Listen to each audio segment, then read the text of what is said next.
Hey, everybody, and welcome back to the Grace Pathway Podcast. My name is Matt Roberts, and I'm your host. And man, we've got a good one in store for you today. But as always, make sure you hit that subscribe button. Stay up to date on all the things we have going on here at Pathway. But this platform exists to tell stories of people's journeys, people's faith journeys.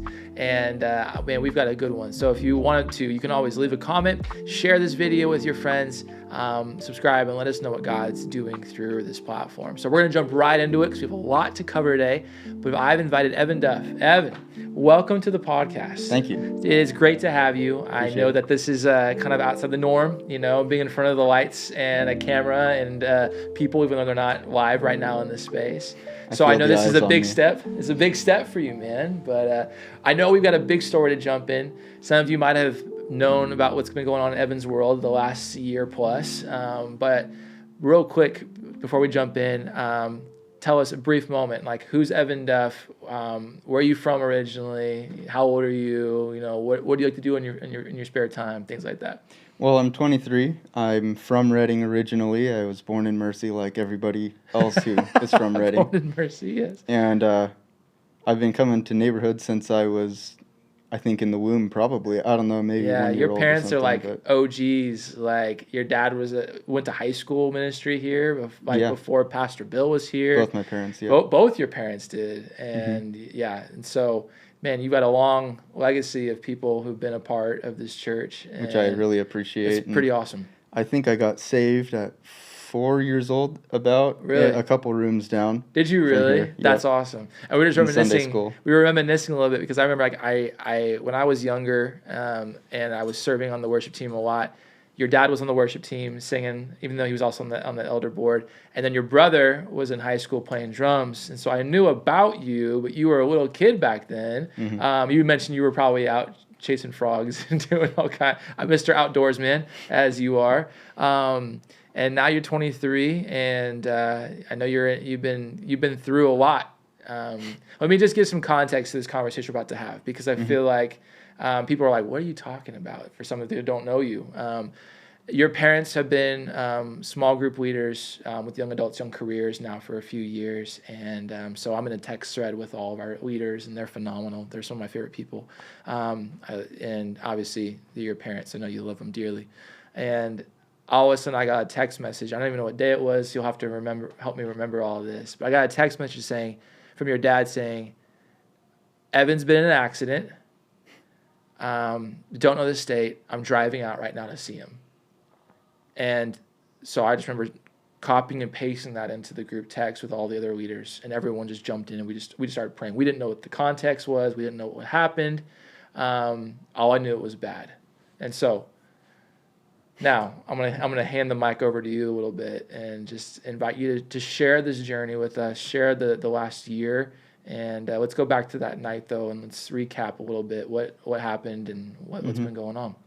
It's actually hard for my brain to decide where the story actually begins, because it feels like kind of almost my whole life, honestly, but especially that whole year leading up to it and that whole deer season. Just to fill in for people who don't know me, I hunt a lot, so... And you cook your own meat and do the whole bit. Oh, yeah, the whole bit. So I'm pretty passionate about that, and it just feels like all the decisions and things that happened in that whole season, it was almost like all funneling me into this trip that I was on for opening day of Rifle, but, this isn't necessarily the venue for that part of the story, but...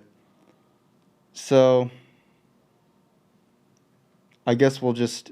And I'm just gonna give a brief recap of the hunting weekend before, because it's how I got to the situation. Sure. I did.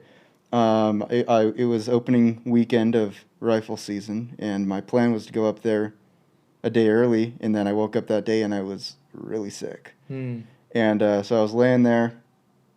I almost didn't even go. I was like, I'll just go in the national forest or something. But there's a spot in the wilderness that I just kind of knew. It's like, if I go there, I think I'm gonna find the buck I'm looking for this year. Right. And so I kind of just made a choice. I went, I don't care if I'm sick, whatever. I'm just gonna do it. Wow. So I went out and climbed up into the mountains. And I actually find the hunting part of the story more interesting. But I would spend 3 hours on it and we wouldn't get anywhere about, kind of more of the faith side. But it was a couple days up there. It ended up being the hardest thing I'd ever done. I got a buck and packed him out, and through a combination of unfortunate circumstances and, maybe I could have made some decisions differently, it was pretty incredibly grueling. And by the time I was getting to my truck now with this deer on my back and all my gear and stuff, it's getting late. And I had actually, in one spot of reception, been able to contact my dad, and I just kind of gave him the status. At which point he said, hey, how about I drive up there, and when you roll up with a friend and when you roll up to your truck, to your car, your 4Runner, one of us can actually drive your car back. You can just sleep. Because my dad has always, for my whole life, always tried to impress upon me, don't drive when you're too tired, right? Good wisdom. It's great wisdom, apparently. Yeah. And so that was kind of the plan, was, okay, I'm going to get, by the time we get to the trailhead, hopefully, they'll be there, and then it'll work out that way. And, I had a lot of amazing experiences that weekend, actually. I was already coming out of this hunt going, wow, I actually don't think I'm the same man as when I went up the mountain this time. And I'm sorry to be vague. No, it's fine. No, I'm trying to also get past that into what totally people really want to hear. But you had this mountaintop experience that legitimately that yes. changed. That was like, man, I'm going to remember this day and this time for a long time coming. Yeah, and cool. I was actually coming down out of there, and it was kind of like. And I actually have been lately trying to think back to what exactly they were, but I had some like real moments of clarity out there where I kind of realized some things. It was like I had a new resolve on some certain things. Wow. And it was like all of a sudden I knew what I had to do on some certain stuff. And so now I'm actually trying to trace back and go, what exactly were all those things? I remember some of them, but anyway. And I was coming out of it going, wow, I just did some stuff I didn't even realize I was capable of pushing myself this hard. And it was kind of like, wow, that opens a whole world of possibilities. I can do whatever is thrown in front of me. Yeah, right. And anyway, so I get to my car and nobody's there, which I'm like, oh, that's not good. So I get in my car, I start driving out, and I'm tired. I've gone basically 2 days now with essentially no sleep. Yeah. And it's a long story how that works out that way. But I drive out and I get to this one spot of reception on kind of this mountaintop, and I call and I find out that they've actually, due to a small mistake I made on the way out, I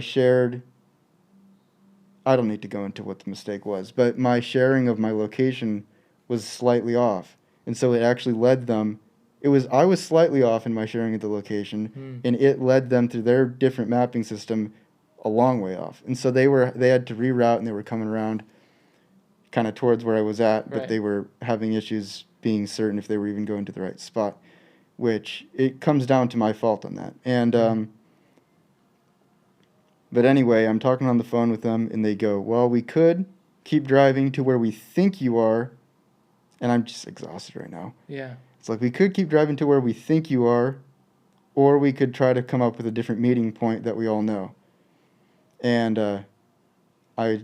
in the moment, I just went, just go to the highway and I'll meet you at the highway. Because this is still many hours from Reading. It would still have been helpful, but because I didn't want any more of this back and forth. And forth. And I knew I'd be out of reception. So I told them, I'll meet you at the highway and I'll probably be there in like 30 to 45 minutes. Okay, that's the new plan. So then I'm driving down, and now I'm dipping out of reception. And once you get it past that spot, you can't reach out to anybody. Mm-hmm. So I'm driving out, and then I just start to get more tired and more tired and more tired. And I keep pushing, which is not a good idea. Mm-hmm. And then I kind of hit this point, a kind of critical point, where it was like I knew I was pushing past what I should have been doing. It was like I should just be pulling over and going to sleep right now, and I would. But now I've agreed to meet somebody at the highway, right? And I can't contact him to tell him, hey, I'm not going to be there. Right. Which I've been in that situation before, and I've been on both ends of it. I've been there waiting for somebody who didn't show up Yeah. in the woods with no contact, which sucks. Yeah. And I've been the guy who is not showing up when I said I would be there That with also no sucks. ability to contact, and that also really stinks. So to me, it's like a big deal. It's like, I said I was going to be there, I'm going to be there, you know? And so I keep pushing, and I get so tired, I end up parking, you know, I unbuckle, get out, and, you know, take a leak. And so I'm stand there, do that, kind of walk around a little bit, I go, okay, I look at my map, I've only got a few more miles left to the highway. It's like, okay, I'm basically there now. I'm kind of awake now, great. Just going to do the last few miles, and we're golden. I hopped in the 4Runner, and I started driving, and now it's only a couple miles to the highway. You know, still just way up in the mountains, but as the crow flies, it's a couple miles. Right. What time of day is it? At night? It's either a little before or a little after Gotcha. midnight. Okay. So this is the... So it's dark out. Yeah. It's dark. It's been dark for a while. It's Yeah. cold. It's cold, yeah. It's funny. The days were hot, but the nights are cold. Yeah. But sorry, lost my train of thought with all the you're lights. You're driving back. So I'm driving back. Dark. It's dark, and I'm just thinking about, okay, it's only a couple miles now, and I'm just thinking about, yep, I'm gonna drive down there. I'm gonna meet my dad. Mm-hmm. Then our friend is gonna drive my dad's truck. My dad's gonna drive my 4Runner. I'm just gonna sit in the passenger seat And sleep. I'm just gonna sleep. And then pretty soon I was sitting in the passenger seat, and I was sleeping, and my dad was at the wheel, and that's when I woke up. So I wake up because to like snap. And so I wake up, and I feel the drop like a roller coaster, and I knew immediately, just like exactly what happened. I was like, oh, just a sinking feeling, because it's like, wow, I probably just killed myself. Because I know how steep the terrain is up there, and I can see in my headlights the vast expanse in front of me. I've got branches, trees in here, and I see how steep it is down. I can't see the bottom really, but it's like, it's brushy and it's steep and massive. So that first, I'm just deflating. It's like, Yeah. and I knew better too. So I'm actually already telling myself, like, you idiot. Yeah. And this part of the story, it's going to be a little jumbled. That's and fine. by the way, there's details. It's no need to include them. So, there'll be some stuff left out just because it doesn't seem important. But my brain had so many like layers of thoughts all at the same time. So I'm kind of telling multiple layers of thoughts over the same time frame. So anyway, if it seems jumbled, that's why. You're fine. I'm flying through the air, and I'm going, yeah, so I probably just killed myself. That sucks. But I'm in this now. I guess it's a fight to the end, like to the bottom. So I guess if it's in this area, it could be hundreds of yards to the bottom. It could be 60. It could be a mile. That's how steep and big this country is. So, and I'm not sure. So I just went, well, if it's a mile is what I'm going to do then. So I just decided, I guess I'm going to fight to try to survive through this thing. So I curled in as hard as I could to the steering wheel, with my arms, and just to keep my butt in the seat. And I impacted, the side of the mountain. And to fill in the blank, it's this one spot on this road. It's not a normal wide spot of the road. It's actually, the road is like double wide. Half of the road stops at a perfect cliff, kind of, and then the other half keeps going. It's pretty crazy. It's like the worst possible spot to have done this, and I went right off that flat part. You know, Mm-hmm. like, so I'm not even tucking into, I'm not even rolling like this off the hillside. I'm flying Just flying off a through cliff. the air. Yeah. And so I impacted, and that kills my lights. You know, so now it's just darkness and what I feel and what I, you know, am thinking. And when I impact, I realize, holy crap. And I'm embarrassed to admit this. I realize I don't have a seatbelt on.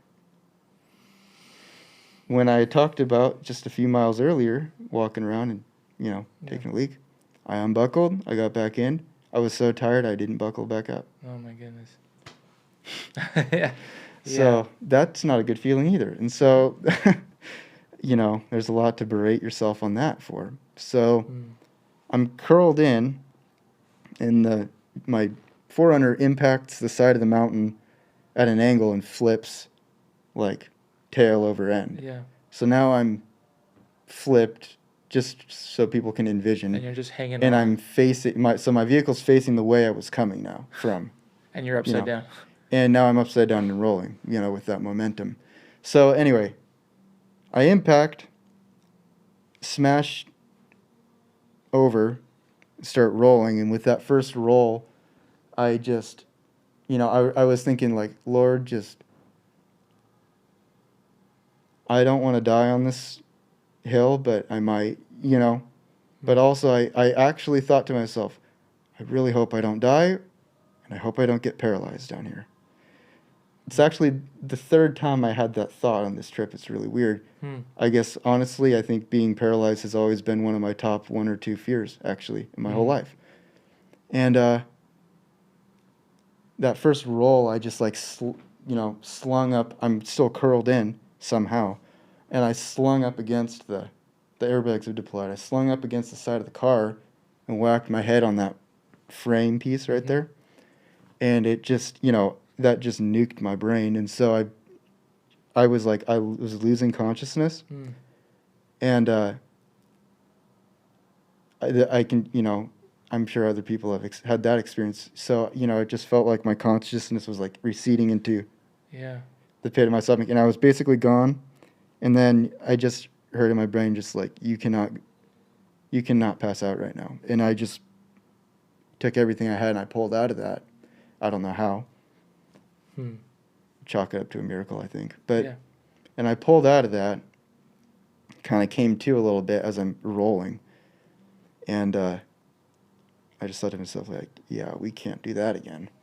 Whatever happens, that is a death. You know, I can't just lose consciousness right now because then I'm just sloshing around, grinding in the vehicle. So rolls.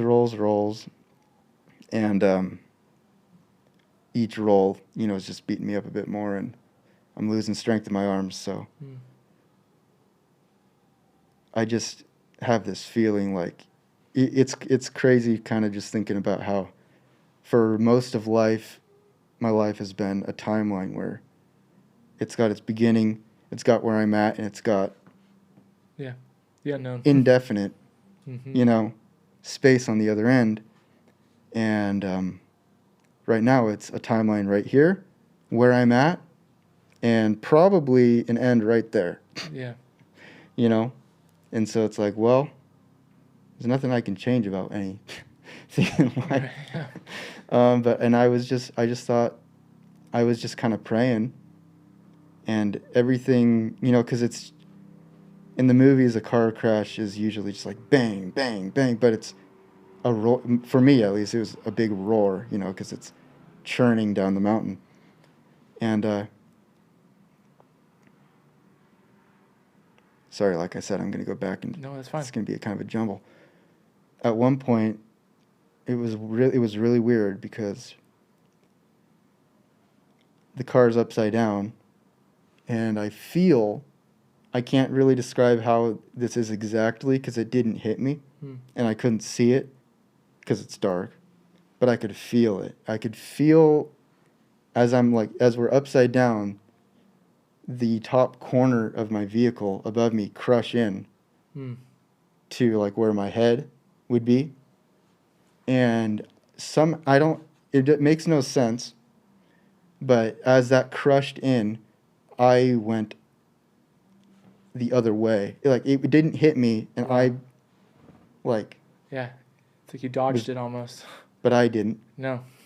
Right. I was shoved up, like, when I should have been slung into the bottom. Really weird. But I could just feel it crumple in as I went the other way. And just keep rolling. Sorry, there's just so much to, like... No, you're good.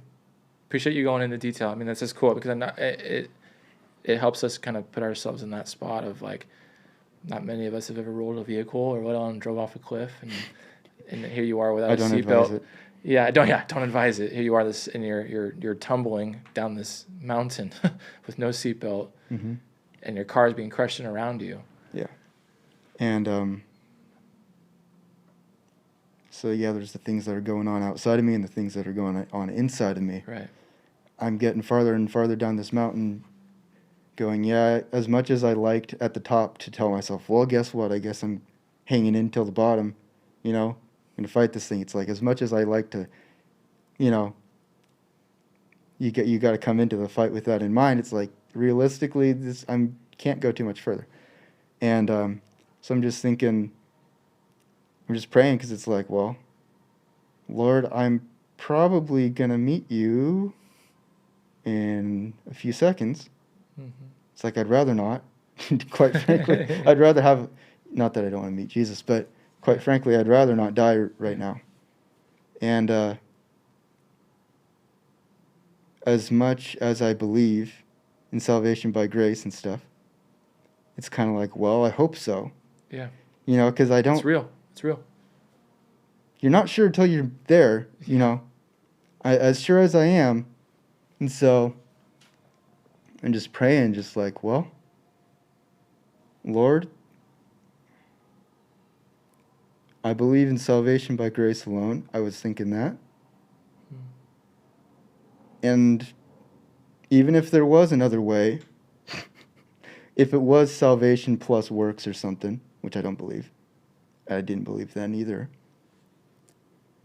I know I still wouldn't have done it well enough anyway. Right. And then I kind of, even in that moment, I had a little bit of a chuckle as I thought to myself, like, well, I guess that's the point, isn't it? No matter what, even if there was a system other than grace, I would be left in the same situation of sitting before God saying, all I can ask for is grace.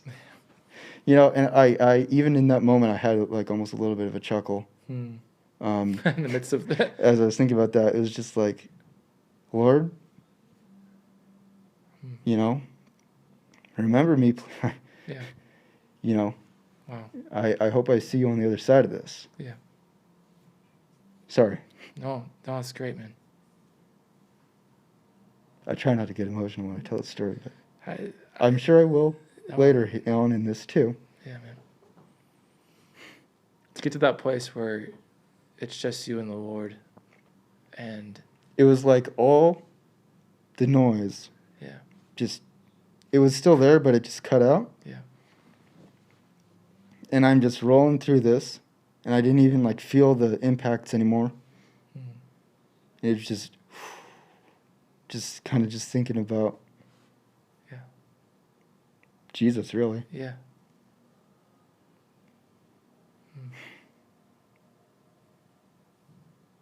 I'm glad we have a Savior, Yeah. Yeah. Because I wasn't sitting there thinking, I hope I was good enough.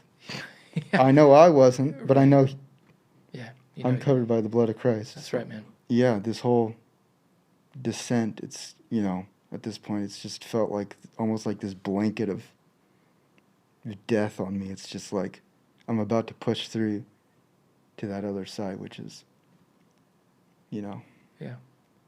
It's right there. Yep. It's like it's real. And have a few more turns of the vehicle. And at this point, I've pretty much lost most of my strength here.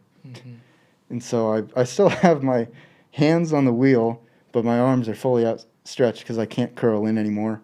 And so I'm really whipping around in there, and it's Yeah. like, okay, I've got a couple more turns before I'm just fully just at the mercy of this vehicle. So I just kind of said to the Lord, just,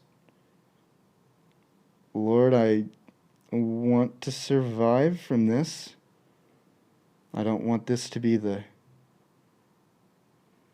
final, The final story. moment, and I'm not going to survive this unless I hit a tree or find the bottom, like, right now.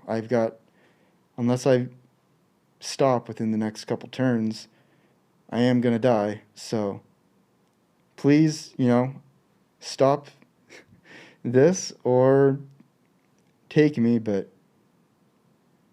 I guess I'm as ready as I'm ever going to be. Right. And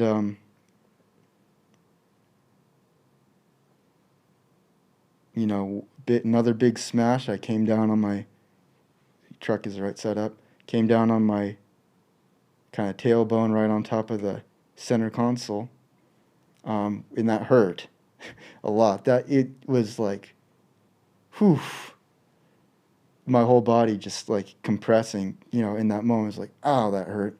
But it wasn't actually I still, I was still doing okay.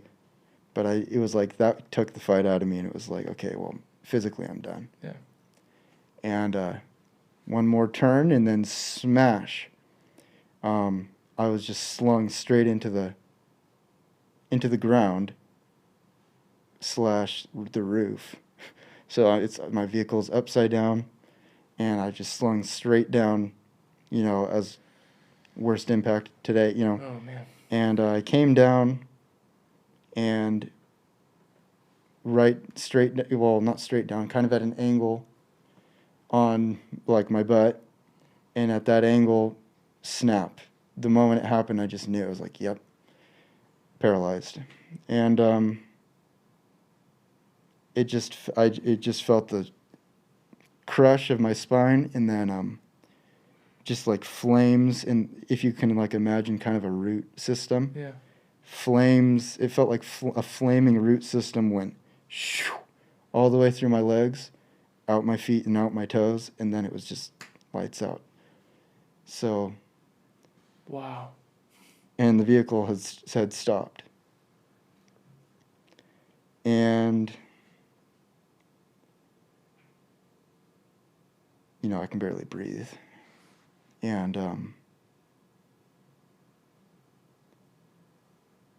I'd like to say my first thought was, oh, hallelujah, it's over. But quite honestly, because the first thing that came to my head was, I'm paralyzed. The second thing was, you have got to be kidding me. Yeah. It's like I was pretty unhappy with the Lord in that moment. It's like, yeah. God, you saved me, but did I you? had to be paralyzed. Right. One of the biggest fears. Which to me at the time, and before I even say some of the stuff I'm going to say, I have new ways of viewing these kinds of things now. Sure. I have some new perspective on life and stuff. So when I talk about what I felt about being paralyzed, I don't want anybody, if they're watching, to feel like it's actually true. What you feel isn't always true. Right. But to me, it felt like this is 100% the worst possible outcome. This could not have turned out worse. Right. Death would have been significantly better. It's like, great, now I'm paralyzed. Right. Are you kidding me? Yeah. So I was heated. I was not happy about that. Meanwhile, you're having a hard time breathing. Your truck's right. You're just laying on the. Explain kind of what this looks like now. My car is upside down, facing the way I had come from.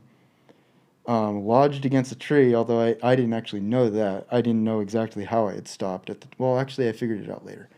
But I'm lodged against this tree. The 4Runner's upside down. My legs, my head is in the passenger side. with my legs, it's hard to even visualize, man. With my legs tangled up above the steering wheel, but also at an angle where I'm basically laying down kind of at that angle. Oh my And gosh. so my blood's kind of rushing to my head, and it's a hard time to breathe because A, compression kind of on my Right. chest from the angle, and B, because it hurts. So every time I breathe, it hurts real bad if I breathe deeply. So, you know, Yeah. it's rough. And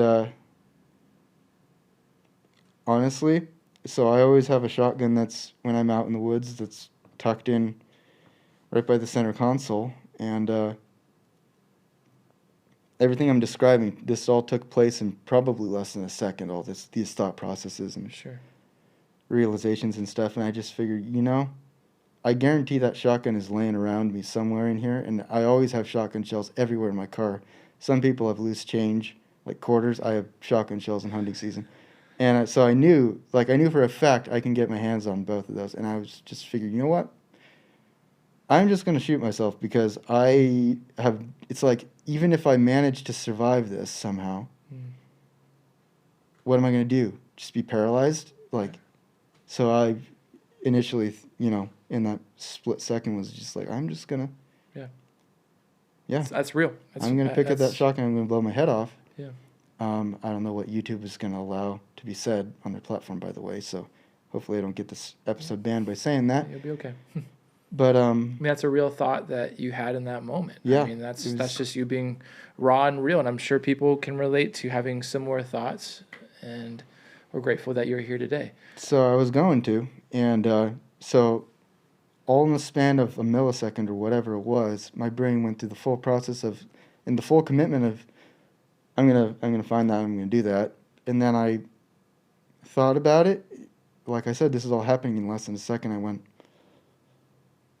if you manage to survive this and come out on top of this, you get to back up to that road and stuff and evacuate it out, and if you manage to survive all this and you find yourself sitting in a wheelchair the rest of your life, you're not going to look back on this moment and think that that was an acceptable way out. So that's like, well, okay, so I'm not going to shoot myself.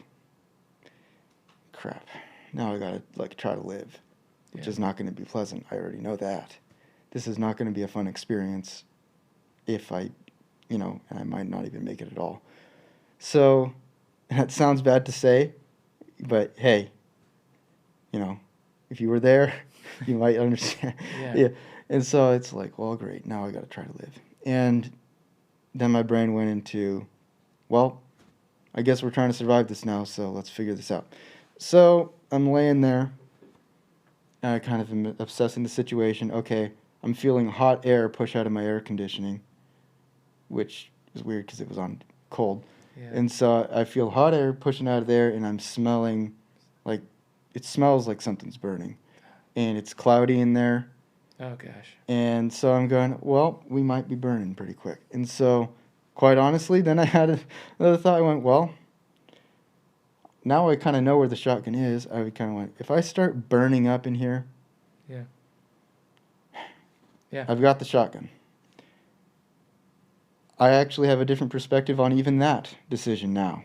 But at the time, that was my thought process. Sure. Was if things start catching on fire in here, I'm gonna grab my shotgun. Yeah, there's an easier way out. I'm gonna try to get out of here, but if I start catching fire, I'm gonna take the easy way out on that.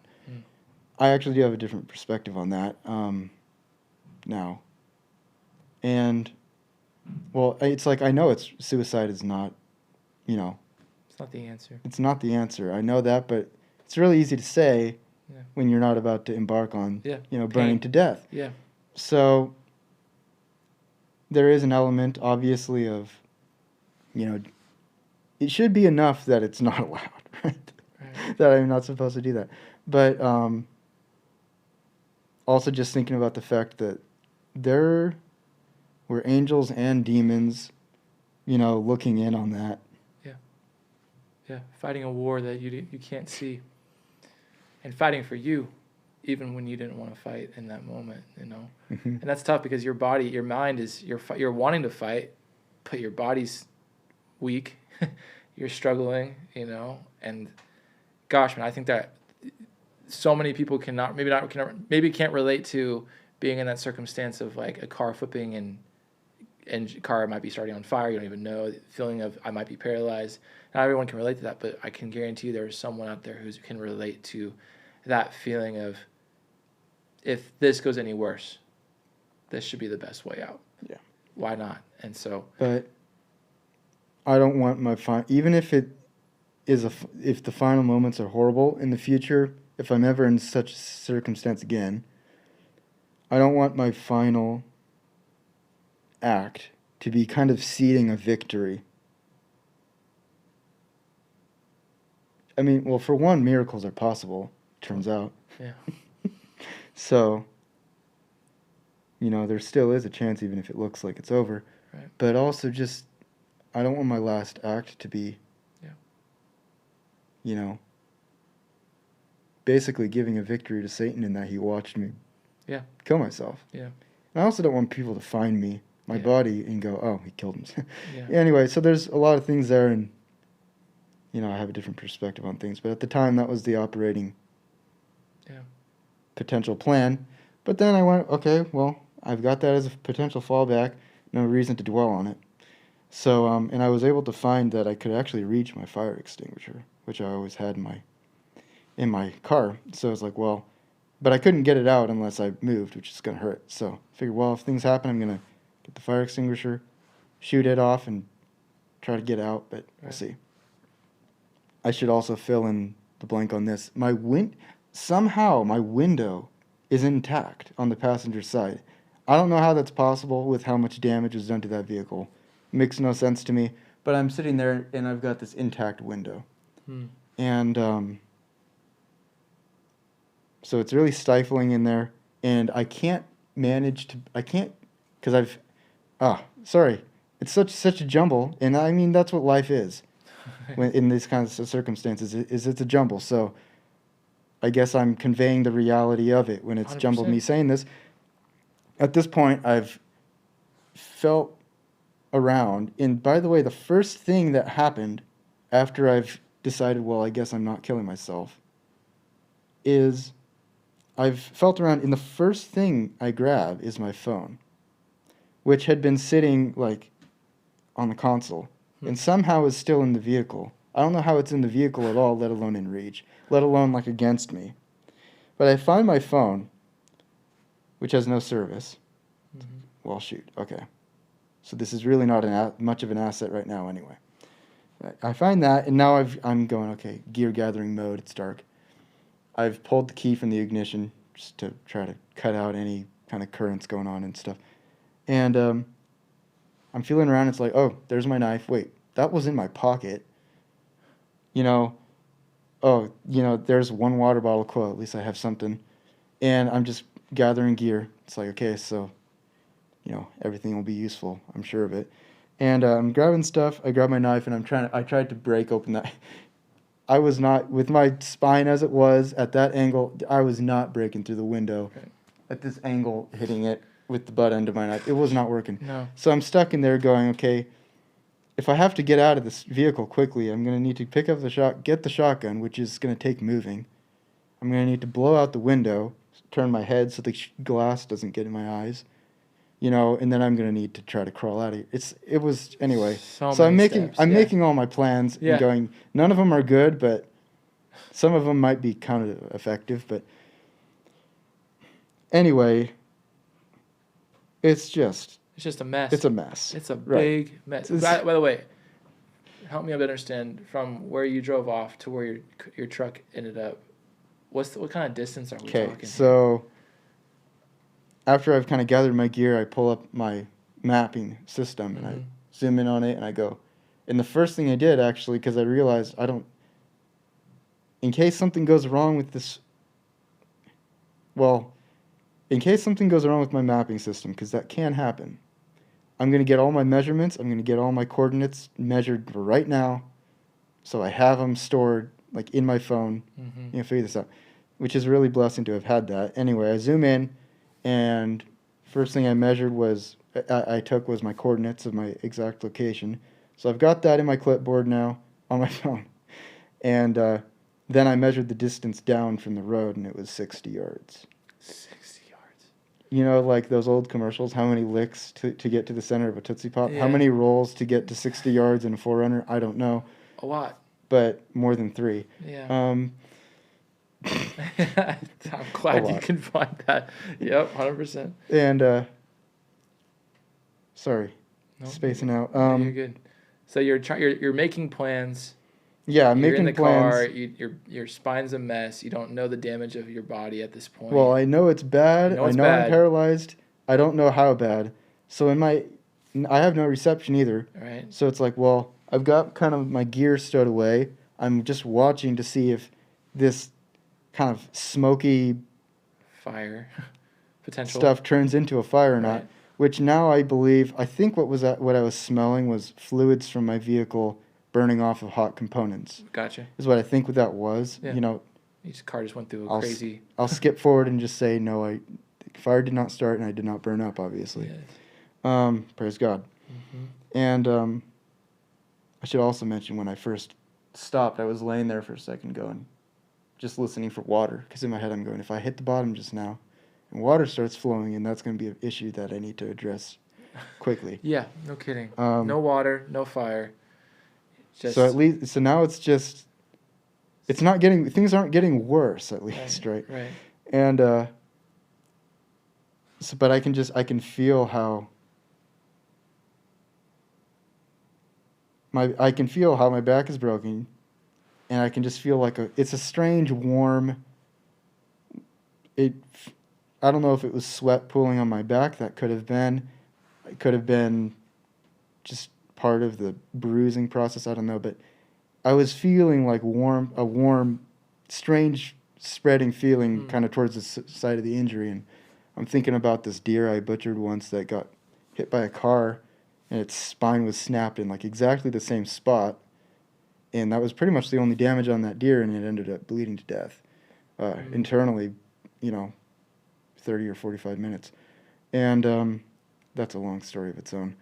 But so I'm going, I don't consider this to be a guarantee that I'm going to survive the fact that I'm still breathing right now. I don't know what's going on in there. Right. So I get my phone and I start filming some videos to relatives. It's like, well, this will be my last, right? Oh, man, to get to that place. Goodbye. So I just filmed some, it's like I have nothing else to do right now. Right. So I filmed some videos, just, saying goodbye to certain people. And, it's like, okay. And kind of put my phone back down. I'm sitting there for a while, and I have no reason not to, so I check my phone again, and I'm looking at it, no bars, and then, bink, 1 bar. Whoa. It's like, that's a heck of a feeling. Yeah. Because otherwise, at this point, I thought the odds were fairly significant nobody could see me from the road anyway because it's so brushy. And so I'm thinking, I could be in here for a long time. Mm. And so I get that 1 bar. It's like, holy cow. So immediately, what do? The most important thing, I call my dad. Yeah. So, which is funny. I was in the middle of ringing for my dad and realizing this is such a dumb prioritization of time, it feels like. Why am I not calling 911? It's like, what the heck? But honestly, sometimes you just need to call your dad. Yeah. And so I called my dad, but of course, he's out of reception too, up on these mountains. So I didn't reach him, but I got his voicemail. At which point it was like, well, I'm going to dump all the information I can into this voicemail and say some things to my dad, right? So I threw in the coordinates. I said, about where I was, and I, told him I love him and some other things, which probably did, But anyway, not fun to do those messages. And yeah. So I left a message, and I figured eventually he'll get that as he's looking for me. Because in my brain, I'm already thinking, he's probably pacing back and forth right now because he's worried about how long it's been. I'm going, yeah, he's getting anxious. He's going to start knowing something's wrong pretty quick. you know, so I figured eventually he's going to be moving, trying to find me, and he'll Right. get reception, get the message. So I called him, still have got reception. It's like, sweet. I called 911 now. So I called 911, had the reception I needed to do that, and talked to her. She tells me, okay, well, help is on the way. It won't be from, and she gave me some information about it. It'll be from some volunteer district. And I asked her, okay, well, how long will that be?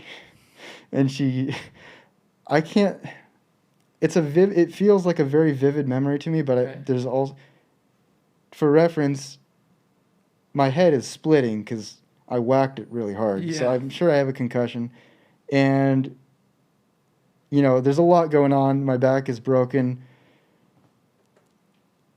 I hesitate to swear that this is what she said, but this is my vivid memory is that she said, I don't know, honey. That's what in my head I remember her saying. I'm not going to swear to that, but that's what That's what my it memory felt is. like. That's what my memory is. If that's not what she said, that's the gist of it. And I just remember thinking, well, that says a lot. Yeah. You know, it's like, oh, great. And I was like, well, should I stay on the line? She's like, no. You know, there's nothing really to talk about. I've given her my coordinates and stuff and the directions. So I was like, well, okay then. Hang up. It's like, well, now what? Well, I've still got a bar, so I left a message on my mom's machine too, which was the worst part of this whole thing probably. That was terrible. I was trying to not sound too distressed when I did it, but I don't think I was very successful at that. So I feel pretty bad for having put my parents to those. But anyway, so Great intentions. yeah, Great intentions. left my and I wouldn't not make one. Well, absolutely not. I mean, Because I still don't consider my future certain. So I left a message on my mom's machine, and then, bink, lost the bar. wow, It's like, well, you had enough I had bar to get phone call. I had exactly the bar I needed to do what I felt like I really needed to do. That's yeah. Because there come was on. some things I felt like I really needed to say to my dad. Mhm. I got 911, and I said some things I had to say to my mom. Yeah. So it was like perfect. And I don't think I really got reception after that. So Right. I just got this one bar right when I needed it. Mm. And so now this whole thing has changed from me thinking about how am I going to signal for help when my dad drives by, because I know it's going to happen. I had whole plans laid out for that, but I just got to last now. Yeah. Because you know help's coming. Yep. Which is definitely a different frame of mind now. Right. And so now I'm going, okay, well, I don't have to move. Because I didn't want to move, but I thought there was a significant chance I had to for trying to get help. Now I don't have to move, which is a big deal and was the right decision. So skipping ahead, I didn't move the whole time. I didn't move an inch. I just stayed exactly as I was because I knew that if I moved, it was only going to make the spinal injury worse. Right. So it turned out to be, praise God. I think the story would have been different if I'd had to move around. Yeah. Look different today. But so now I'm sitting there in this car. Just feels like death. And just trying to breathe. And at that point, it's like, well, I don't need to be calm anymore. You know, because I'm in my brain, you know, I've been trying to I've just been doing things the way I've got to do them, keeping calm, do what I got to do. But now it's like, well, I can give myself a minute. So, and on the off chance that somebody is nearby, you never know. So I started screaming for help. And so I'm just, you know, screaming my lungs out in this car, this crumpled up can. And my screaming for help ended up becoming, and I'm not going to like imitate the scream, but it became just me just screaming out, help me, please. Sorry, I can't even say it. Yeah. I can't say it because of what happened next. Hmm. I said, help me, please. Oh God, oh Jesus. And then I said, I'm sorry. I'm so sorry. Mm. And it was because I was so sorry. No, you're good. I'm embarrassing, like crying, but I was so angry at myself for getting myself into this situation. Mm.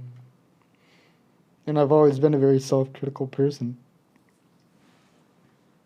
And I think in my head it felt like God felt the same way, Mm. Yeah. So I screamed that out. And then immediately, this is why I get emotional about this. I felt this warm, it was like a warm blanket. And it's crazy to even, I don't think I've even told, I think I might have told one person this part of this story. It was like a warm blanket, kind of a hug, but like a warm blanket just descended over me. And it started from the top of my head.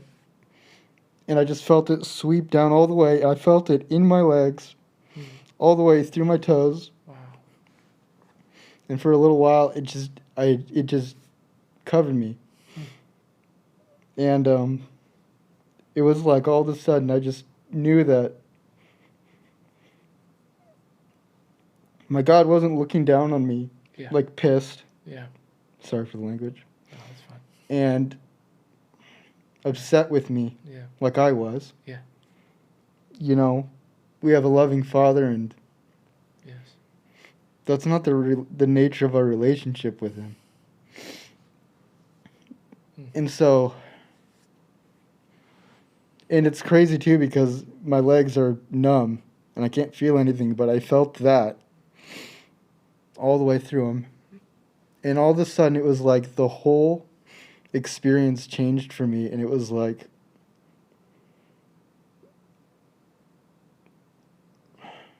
suddenly I didn't have this weight of quite maybe self-hatred or whatever, but just it was like, okay, this is just what happened, Yeah. Some decisions got me here, but it was, a mistake, and Yeah. let that go. And honestly, I really haven't struggled with that since. Come on. At all, which is completely non-characteristic of me as a person. Yeah. Because I can do a small thing, small dumb thing, and I can fixate on that and make it can become a huge deal in my life. I've been that way for a long time.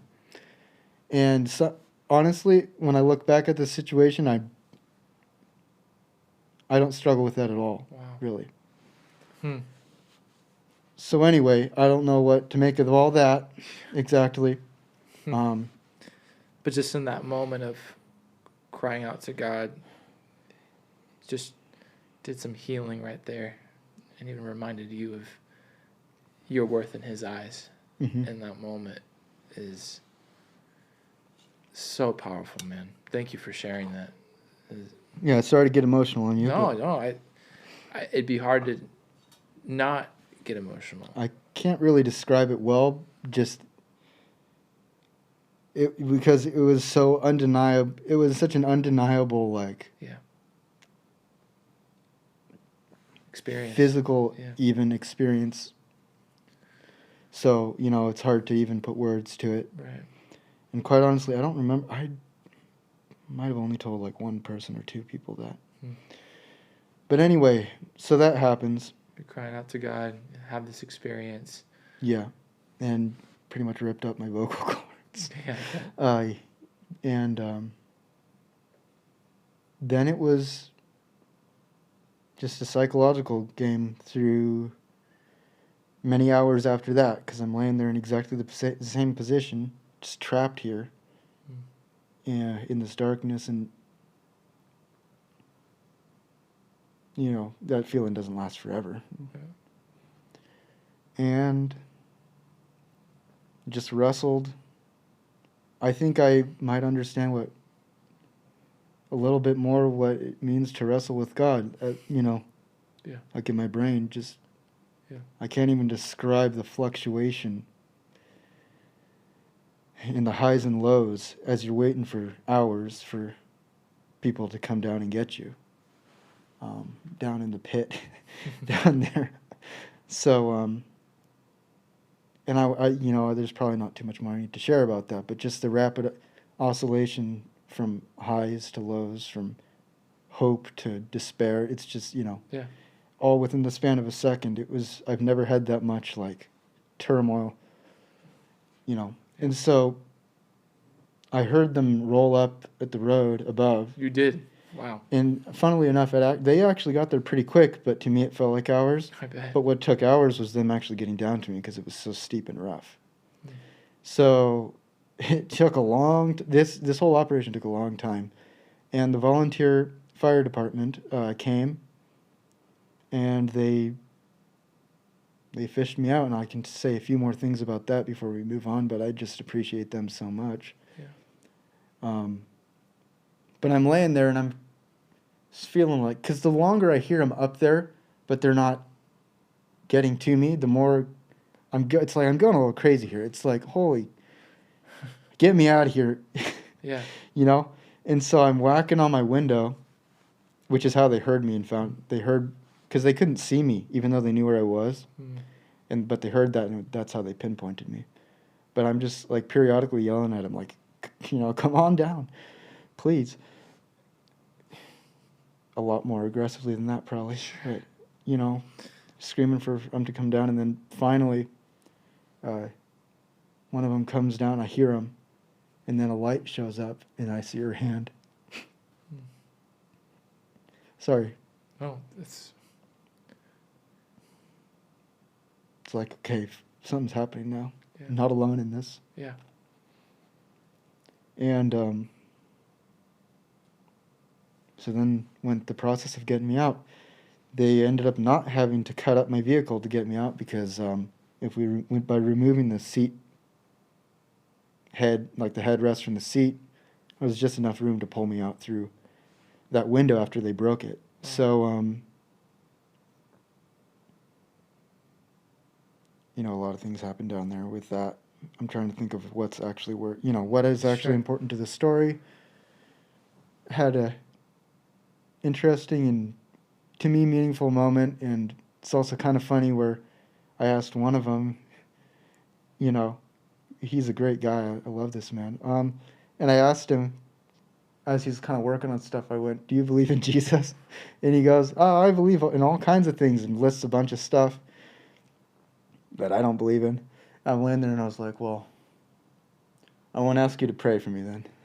And then I looked at the girl. I won't ask you to pray for me. Which seems kind of rude to say, but No, it's that's like. awesome. But on the other hand, in the moment, I was like, "Well, I can't like Do you act believe in like Jesus? I'm No. All right. Next. right. All right, I can't. What do you believe in? I can't act like I'm. I can't act like I'm in agreement on that. Yeah. So it felt really important to say something. Yeah. He's like, well, you should. All right, next. Where are you I could have at? said that. But then I kind of like asked the lady, the woman helping me, and I said, "Ma'am, do you believe in Jesus?" She said, "Yes." She doesn't. I said, "Well, you pray for me." She did. Wow.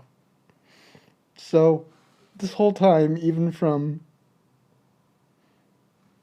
driving off the edge, prayer has been at the center of this whole thing. Yeah. Which I think means a lot. Yeah. Anyway, they fish me out, get me on a sled, and they haul me up.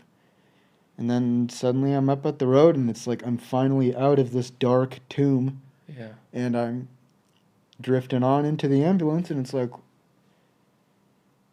wow, that's over. That just happened. Yeah. Well, the experience isn't. I'm well aware that this is the beginning of something crazy. Yeah. But the beginning, actually. This is bad. But that death tomb that you called. Yeah. It's like, well. It's behind me. Oh. And I had all this gear, and at that moment, at least, I did not care. Yeah. I don't care about my rifles. I don't care about my car. Who cares about the thing? Yeah. I am glad it's down there, and in fact, I hate my stuff for at least a moment. And then, somebody's like, "Hey, so we're about to go back down to get our gear. Is there any gear you'd like?" And initially, I was like, almost gonna say like, "I don't care." And then I went, "Well, I actually I should probably get some of my, It's like, so they were like, yeah, you'll take out your rifles. I was like, thank you. And I went, actually, there's some other stuff. Would you mind grabbing? And so I'm like, okay, actually, maybe I do want this. I asked for this specifically. It's like, maybe I want my cup back. This was in the car with you. Yeah, I was like, actually, makes no, I think I told him, I was like, this makes no sense, but please grab my cup. And I told him where it was and stuff. Anyway, stupid thing. But no, but thanks for bringing that. It's been with me for a long time. That's anyway. Cool. Yeah, sorry. No, take a sip. But so you're pushing the ambulance. Has your dad arrived yet? Or? Yeah, so he's been up there. I actually knew he was because when they pulled up, I heard the sound of his truck. I heard his truck sound, and I was like, "Yep, that's his." So I knew he was up there, and I was like, "Okay, good. At least he knows." Yeah, got my message. Yeah. At least, he's not still pacing out there because I know what that does to a person, and it's not good. Right. Yeah, especially a dad. I've done that to him before, which is why I was pushing so hard, because I didn't want to do that again. Mm. So now they drive me out, and I cause all sorts of problems because they need to, pick me up in a helicopter, so they have to stop some highway traffic, and, I really created a mess for some people. I feel really bad. But, so they pick me up in the helicopter and fly me out to Mercy. And I'm in the helicopter and figure, well, I guess I can sleep now. So went to sleep and woke up at Mercy. And so I'm thinking, sorry, I got all my tears and stuff. So I'm thinking, at the moment, it's kind of like, well, this is pretty daunting. I'm coming into this alone. And they're wheeling me in. They get me in a room, and they say, there's somebody here to see you. And I was like, really? In my head, because I was pretty sure my mom hadn't seen my message yet. I was like, really? And they tell me, yeah, he says he's your pastor, Pastor Bill. Would you like to see him? Would you like to let him in? And I was like, well, yeah. I was pretty touched that he was there. I couldn't believe it, really, in the moment, in my concussed brain. And so, because I admire him so much. And he came in. Yeah. And prayed over me, and we talked. And I appreciate that a lot, because that was a moment I needed that. Yeah. Sorry. No. I mean, I'm going to cry for your whole interview. Just be a bit, you can title it Evan Cries, but no, man. It's in a moment where you needed. It's cool that your pastor, of all people, was one of the people. I know your relationship with Bill, and I know the relationship your parents have with Bill, and you're a son of the house, man. I mean, you've been at this church, like you said, since before the womb, and to grow up here. And for Bill to know that, and raised up with his kids and things like that, says a lot. So yeah, I appreciated that a lot. And so your dad didn't fly in the helicopter. Did he stay back? Did he drive his truck back? His truck there, I guess. He was. I appreciate it so much because he wanted to be there. I'm sure. But when you drive a vehicle off a cliff, there's actually a lot of logistics to deal with after that. Yeah. And thankfully, he did that. I really appreciate it. He even got at my request, although he did not care, but he didn't want, he'd rather have been there, but at my request, he even brought my deer back. And he brought the deer survived this? He threw it in my freezer. Well, yeah. I mean, he didn't survive it before, but he survived all the flipping and stuff, the deer. Yeah, so I got my deer. It was in my freezer, and my dad threw it in and came to the hospital, which I really appreciated. And, kind of a funny element of the story. Yeah, priorities. I love it. Yeah. You're like, Dad, I'll go. Thank you. So now I'm in the hospital. I'm taking too long to tell this story, so I'll try to skip, a lot of unnecessary stuff. But what probably is necessary to say is that supposedly I managed to twitch a toe. That went away after a day. I don't even really remember that, but supposedly I twitched a toe. I wasn't able to do that a couple days later, for sure. And then I had like a little bit of a small twitch in my quad. So that was the state of my you know, what I had going, going for me beneath anything below the belly button. Other than that, I was, paralyzed. That little twitch was like, it looked like a quarter-sized muscle just springing. Just pulsing. Yeah. So that was the state of me, and the surgeon came in, and when we asked him, like, what am I looking at? He told me that I was gonna have to come to terms with the fact that I was probably never gonna walk again, which is a rough moment because I kind of knew that, but also being told by somebody else though, especially a surgeon. You're hoping for somebody to say, "Yeah, we'll inject you with this something in your spine," and Yeah. I knew. And as someone who's up I and knew out, better, but hunting, walking, being outside is your life. It's honestly, it was probably my identity. Too much so. Yeah. Everything everything I do has revolved around me being hiking around in the woods. Pretty much, I'm really passionate about it, and so it seems like I've lost that, But I also, even in that moment, it was like, well, I'm still going to try, to get better. And,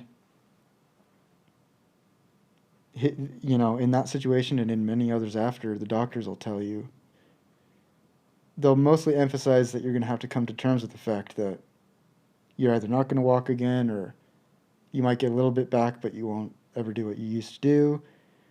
And they really try to emphasize, just like, accept it, and you're going to need to come to terms with it. And I would have to interrogate him and ask him like 6 times, but has anybody done it? Does it ever happen? Is it possible for somebody ever to, get up and walk again?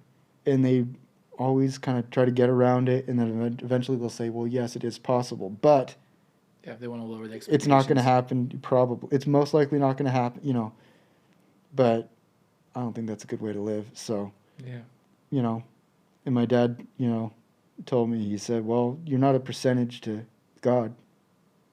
So. Wow.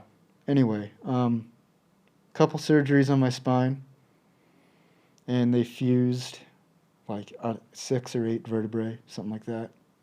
So that's what I got going for me now, and that was rough. What people don't think about is, you think about the fact that when you break your spine and are paralyzed, your legs stop working. You think about the external, but you don't realize that also that screws up your internal too. And so there's, your life is turned upside down with that. And so your organs are not functioning right, and it's bad. So that first week was rough. I could barely eat anything.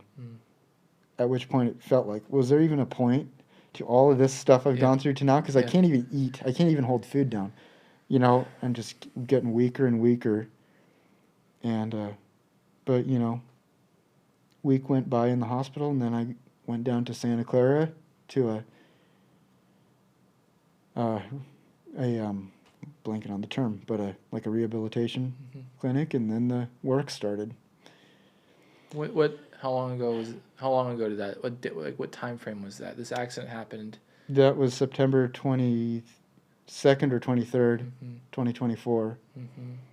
And I was in the hospital ICU for like a week, and then I got sent to down south to rehabilitation stuff. Wow. And it started out slow, just with, okay, I've got a twitch in my quad, I guess I'm just going to keep doing that, and just praying. And eventually it felt like I should be moving it felt like I was moving my toes, but if you looked, I wasn't. And then eventually, I can slowly move a toe. Whoa. Praise God. Yeah. Let's take that and just keep doing that. And then, I can move 2 toes. And pretty soon I can move all my toes on 1 foot. And it just, over the course of a month, actually over the course of many months, but the first month or 2, has a lot happening in it. and just I would just take whatever I got, and I would just hold on to that, not let it go. It's Yeah. like, great, I'm moving my toe, like, constantly now. Mm. Great. Oh, holy cow! I just twitched my ankle, and you're not gonna. Part of it is the Lord blessing you with return. Yeah. But also, I don't think you really get it unless you fight for it either. It's true. So You could have easily just said, you need to you could just accept this is the Right. new norm. you need to grab hold of that blessing. Yeah, that's good. And I met a lot of people from varying situations, and it's like, well, this is horrible, being paralyzed, belly button down, but I didn't break my neck like some people who now can't use their arms either. Right. And so it's a bit. Oh, wow, what a perspective. It kind of puts you in your place a little bit to Yeah. realize, wow, there's people in a Yeah. worse situation than this, and this Right. sucks. Yeah. And it's interesting to observe the psychology of different people. I bet. And some people you can see they kind of just, this is it now. But other people you can see they say, no, I actually refuse to accept this as it is right now, and I'm going to do what I can to get better as much as I can. And not everybody, you can have that mindset and still not get everything back, but I don't think you get much back unless you do have that mindset. Yeah. And so, I guess if anybody who was watching this who was in a similar situation, I would tell you to not accept. The doctors say, here's the reality of the situation. For the first year is when that's when the most healing takes place and the most improvement can happen. You can have improvement all the way up to 2 years after the injury. It takes a long time for nerves to reconnect and regrow and heal and stuff, to the extent they will. And so you've got a couple years of potential improvement, and I even know people who've had stuff improve beyond that. Wow. So you've got a couple years to come to terms with your state in life. You don't need, when you first break your back and go into a hospital, you don't need some doctor telling you you're going to need to come to terms with the fact that you're not going to walk again. Actually, there's a chance you won't, that you will. There's a chance you'll get something back, even if it's not fully walking. Yeah. Which anything is, by the way, a big life change. Yeah. If you can even get the ability to move your legs in your wheelchair, that's a huge deal. Yeah. And so there's plenty of room for improvement over a couple years. So don't accept anything, for that first year. Right. Keep fighting, and then over the course of a couple of years, you won't even need to accept where your situation, because you've had a couple years to process and to learn your body. Yeah. And what's going on. And learn to not settle. Yeah. So I think it's a real mistake of our medical system to tell people in that moment you should just accept. Yeah. It's like, no, actually I refuse. I really do refuse to accept that right now. Yeah. Later down the road, if it becomes clear that this is not going to change, Sure. that's a different story. And that's when you start going, okay, well, my identity is in Christ. Focus on that and learn how to live a good life, in a wheelchair, which is possible. Totally. So, sorry for the lecture. No. But quite honestly, I actually get a little heated when I think about it. Think about, Yeah, you don't want to give false hope, but you do want to give hope. Yeah. And I think that's like speaking life into anybody, no matter their situation, is better than speaking death over it. Yeah, exactly. And, in a situation, and I love that you said it all goes back to prayer, man, because I just remember from the point on, your mom and dad were always amazing. And, I'll say this and I'll give it back to you, but, I asked them, guys, we'll just take a break on you guys leading right now because you just need to be with Evan, like focus on your son. And they're like, no, we're going to continue doing our group because we need them like they need us, and we're going to do this together. And every week he sent out the prayer chain, and you had a lot of people praying for you, my guy. It was staggering. A lot of people were engaged in your journey. Not just in Pathway or Reading. No, beyond. And we've talked about doing this for a minute. And I know it's just going to be, and it was always like, it can't be my time. It's got to be the Lord's time. It's got to be your time. And, you know, to even have you, even be sitting with you is pretty, it's humbling. And as a friend and one of the people at this church, man, just to see, I remember the couple of times during that journey of recovery, and you're still on a journey of recovery, but in that first few months, remember I think you came to like the Alpha that I actually was leading at one of those, and you came in a wheelchair, and, you know, and you're just like, you said like, it's not the end type thing. And every week your dad would try and send me updates on you. And I'm like, we're not gonna bug Evan. We're just gonna let Evan do, and we're gonna talk to Andy and Marcy and just make sure he's good. And then I think I saw you the next couple of weeks, and you had a cane, like everything. Walker, You had a walker. Then it was a cane, and then I got a video of you fishing, like all kinds of like just these progressions, man. I don't want to jump ahead because I know you got probably more to share in this, but I know that journey was not always cupcakes and rainbows. Oh, it was horrible. Horrible. And, you know, so it's like I'm not trying to speak hopelessness over somebody, you know, if they're watching and they are in a similar experience. It does get better, but it's just, you can't get around it. It's a horrible situation when you're trying to adapt to that. Yeah. You know, that changed life. Being somewhat dependent too on. You're Mr. Independent. And it's humiliating too, actually, in many ways. I'm gonna choose to not go into a lot of them, but it's bad. And definitely had to wrestle with, you know, who actually am I? Yeah. Because I think my identity kind of became the things I do. Yeah. And as anybody who navigates life will have that choice. Learning how to disconnect that a little bit and go, as Bill would preach, you know, my identity is in Christ. Yeah. Figure out who am I when I can't do that. Yeah. And you know, I'm backtracking now, but even in the hospital, a couple of days in the ICU, it was weird. I told my mom, I said, I don't know why. It makes no sense, but I have this weird feeling that the Lord's going to heal me of this. It makes no sense right now, but I think the Lord gave me a confidence in that, which I appreciate. I think it helped me to drive forward, but I'm sorry. I'm kind of rambling now. No, you're great, man.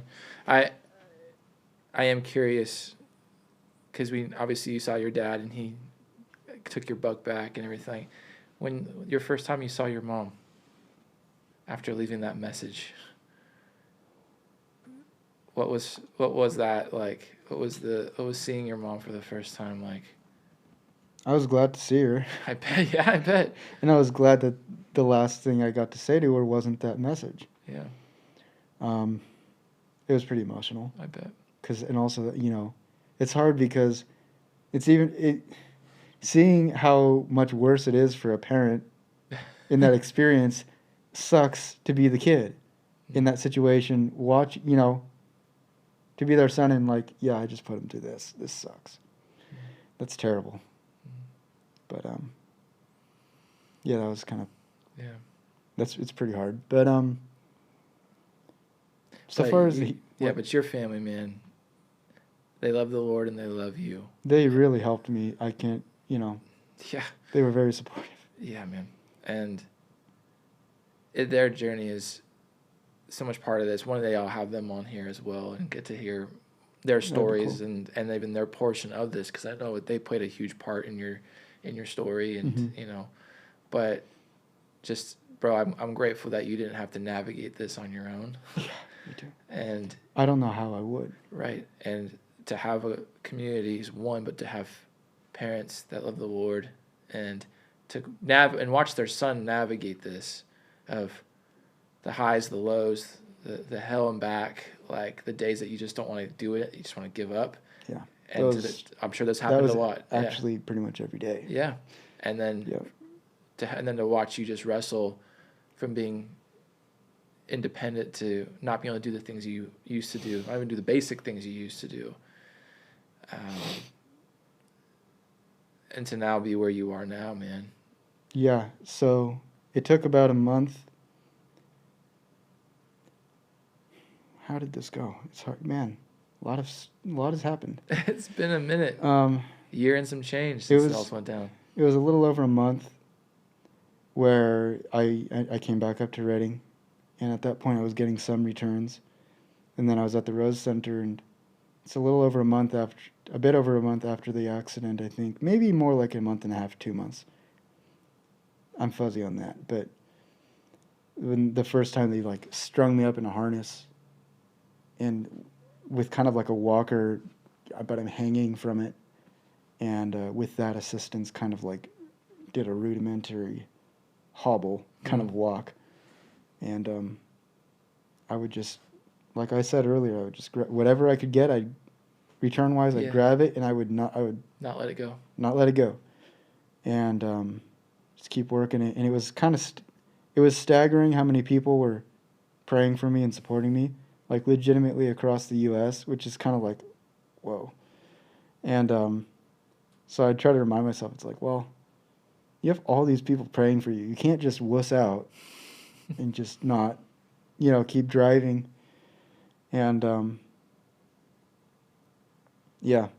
So, I mean, every day, just quite frankly, it was like, am I going to actually get up out of bed? Because my back hurts really bad, and I'm kind of tired of this. Are you still in pain to this day? Like, it's still, like, every day there's a little bit of a twinge in pain? Or where's the pain level at for you right now? Shockingly good. Praise if God. I mean, there's certain activities, if I do them, it's like, oh, I can feel that in my back. Yeah. And if I try to twist much, I just don't do that because that's not a good idea for my back. But from going from you'll never walk again to being able to stand, walk, fish, and then you and your dad just went hunting, and you did a solo hunt too. Yeah. And you came back victorious. Yeah, shot a bear. Like, I remember we hung out and we went and got lunch, and it was right before hunting season, and I know that was like the goal. A year after this all went down, can you go and do what you did a year ago? Maybe not to the full caliber, you know, but can you get up there and do it? And you came back victorious. Yep. That's got to be a surreal, like, full circle, man. It was an interesting moment. I bet. Especially being up there by yourself. Yeah. Yeah. It's pretty staggering to actually think about. I mean, I can't live my everyday dwelling on that. Right. But can't live in the past. You don't want remembering to live in the past. To stop and think about, wow, that happened. Yeah. And, I mean, there's just been so many stages along the way, from hobbling with a cane to walking to, but I would say it probably took about 6 months. I think I had an experience 6 months to like recovery, when I finally went. I had a moment where I went, you know what? All this stuff I just went through was actually worth it to survive. Whoa. It took about 6 months because I'm not going to, sugarcoat it. It sucked so bad. Yeah. And, it took about 6 months before I went, you know what? This is a good day. Wow. This was actually worth all the things I did to get to this point. But that's also partially because of the way I chose to manage my brain in that. Yeah. My thinking in that space is because I decided, at least for 2 years, I will not give up and I will not relent, and I'm going to get as much back as I can, because I was getting returns. I was getting some positive feedback from that. Right. If I were somebody who was getting nothing back, it would have been a different journey, mentally and spiritually, because then it would be, okay, then that does become a journey of acceptance of, okay, so this is my life now. If you've tried, you're not getting it back. It's like, okay, this is my life now. I do live in a wheelchair. How am I going to make the most of this? But you got to manage your brain like you manage your body. You know, you got to know what your brain needs at a given time. You know, you work out, you know, you need to know what your body needs. Yeah. And I know my brain well enough to know that I needed to keep. Yeah. I needed to really stay on top of telling myself, like, if you don't keep trying, you won't get it back. Like, if you don't, if you don't work, you're not gonna, do the things you want to do. And I would put it on the line like that and really give myself a choice. Do you want to do what you used to do, or do you want to give up?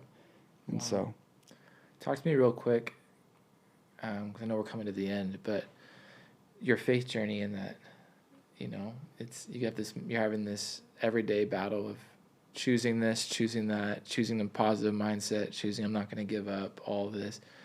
You have this crazy literally mountaintop experience to the lowest pit to, you're riding this roller coaster, and then you've got the Lord that you just had this encounter with, that you felt his presence, and he was there in the midst of all. He was there in the car, he was there, but when you fell asleep, it's a miracle that you're alive, and you're alive. It's another miracle that you're doing when you're able to walk and do what you're doing. What about your time with the Lord over this last year? Like, where's that left you right now? Pastor Ken visited me shortly, like in the hospital. I think it was it was in the hospital. Brain's fuzzy. Pastor Ken visited me, which I also really appreciated. And he dropped a verse on me, "Be still and know that I am God." And I told him, I was like, well, I guess this is my chance for that. I've kind of got to be still now, Yeah. And I mulled that over a lot, and I'm not going to claim that I've figured it out all the way. It's a deceptive, it feels simple when you say it, because it's short. It's a short verse, but... Yeah, easy to memorize, hard to understand. It feels simple when you say it, and then you realize there's a magnitude to this that goes beyond what I actually understand. Yeah. So I spend a lot of time dwelling on that, actually, and I still do sometimes. It means so much. Be still and know that I am God. Be still and know that I am God. Be still and know that I am God. There's so many ways to even say it. Yeah. Like where to put the emphasis there. And anyway, still processing that one. So thank you, Ken. You gave me something to mull over for over a year. Yeah. But really it was down to identity particularly. Who am I if I can't even walk? Yeah.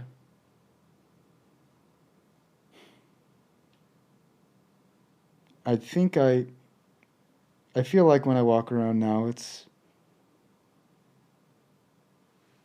kind of like I walk with God more than I used to. Yeah. Instead of walking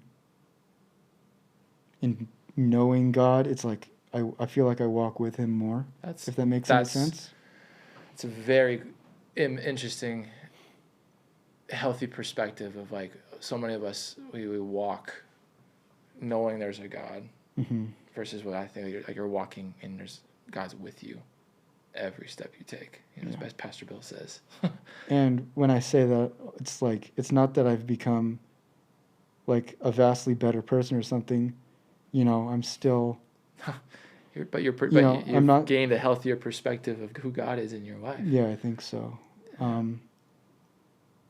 But honestly, I think I can sum it up and just say the biggest part is identity. Like, who am I now when I can't even go to the bathroom by myself? Yeah. Yeah. And also, just it helped that I fully understand that it was my decisions that got me into this situation. So, sure, I can't blame. No. It's hard to blame God too much, but on the other hand, it's easy to let your brain go, come on. Yeah. It's like you were there. I know you were there with me, and in fact, you saved me from dying in there. Right. Miraculously. I think there were several miracles that occurred throughout this whole thing, from my phone being like right with me to the bar of reception Oh, yeah. exactly as long as I needed it, to flying the opposite way as the bottom was crushed in, which Right. made no sense to me physically.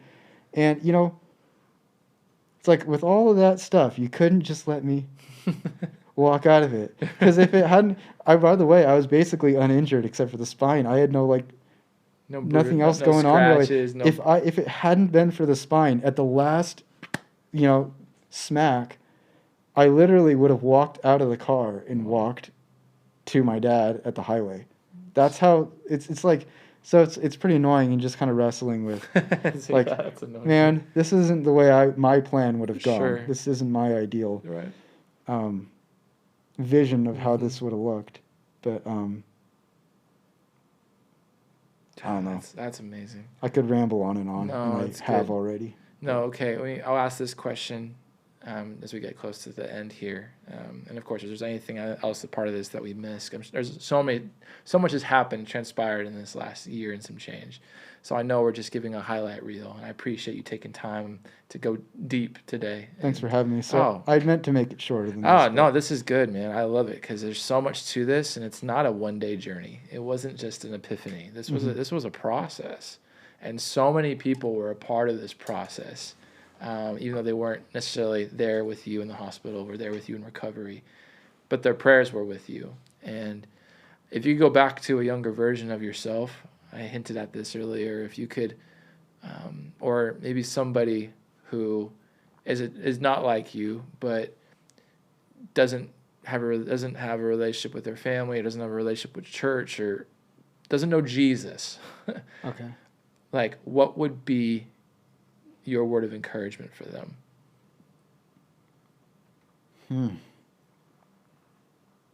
That doesn't know Jesus part. You didn't mention that earlier. That's a new wrinkle to that. Like, I think about the guy that was, helping you out with yeah. the car, right? Mm-hmm. And you're like, do you know Jesus? And I've met these people since, by the way. Have you? They're, not insulting him at all. I love that guy. He's awesome. Totally. Love all those people who helped me out. They're great.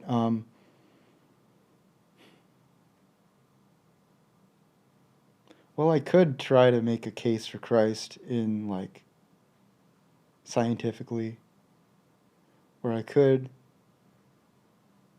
do an emotional appeal. But ultimately, I think I would just say,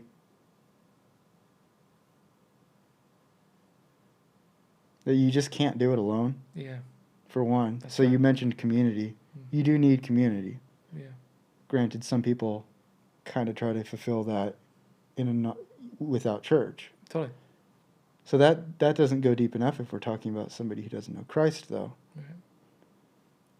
I guess I would ask anybody to put yourself in the situation where your timeline of life has the beginning, it has where you're at right now, and it has the end right there. Mm. Talking back to what I was talking about earlier. Put yourself in that situation and think about, what are you chaining yourself? Sorry, I'm not being eloquent with this. What are you hinging your salvation on? What are you counting on? Because if you're intellectually honest, you're not going to say it's your own works. Yeah. And that leaves one thing. It's called grace. Yeah. And we have Christ, who died for our sins, to extend that to us. That's right. So I don't think enough people go, think about what is that moment actually like as you're fading out. You're about to push through that curtain into, death and whatever's on the other side. I don't think enough people contemplate what is that moment actually like. Just think about it and think about, what's your plan? Yeah. You're going to need a plan. You should have a plan of some kind. Yeah. Yeah. And if you don't have a plan, then I'd argue there's probably not a lot of hope. And to go through what you did without hope in Jesus, I don't know how anybody survives that. I don't know either. And like you said, the amount of miracles that covered your story, the amount of people praying over your story, the amount of love poured out by your family in this story, and family. I mean, your legacy, the legacy of your family here at the church is awesome. Your grandma coming in, your cousins coming in, and man, I guess in all of this, I just want to say thank you for taking the road less traveled of, Lord, all right, I'm just going to go for it. And I need you to help me do this. And so from the bottom of my heart, I just want to say thank you for going on this journey that maybe none of us will ever experience. Hopefully you don't. Hopefully we don't. Hopefully you have a different one. Yeah, but everyone has a journey of some kind, and everyone has a choice of some kind. And even though it might feel like there's no way out, like your story had so many moments where there was no way out of this, God still shows up, and God still can do what you don't expect him to do. Mm-hmm. The question is, are you willing to let him? And man, and are you willing to just keep going in spite of the fact that honestly you might not really believe that? It's sometimes it's hard to, Lord, I believe, but help me with my unbelief. Yeah, it's hard to believe sometimes. Help me with my unbelief, 100%. Just keep going anyway. Yeah, man. Yeah, it's so good. Well, Evan, thank you. Thanks for taking time on the pod today. Appreciate you and your story. And I know this isn't. I know you're still on the journey, and you're still in our prayers. And I'm just excited to see what God's going to continue to do and how God's going to use this. I know it's a story that it's tough because you've shared parts of it with so many people. But thanks for taking time to share a lot of it. Thanks for having me. Oh, anytime, my guy. So appreciate you, man. Appreciate it. Thank you. Yeah.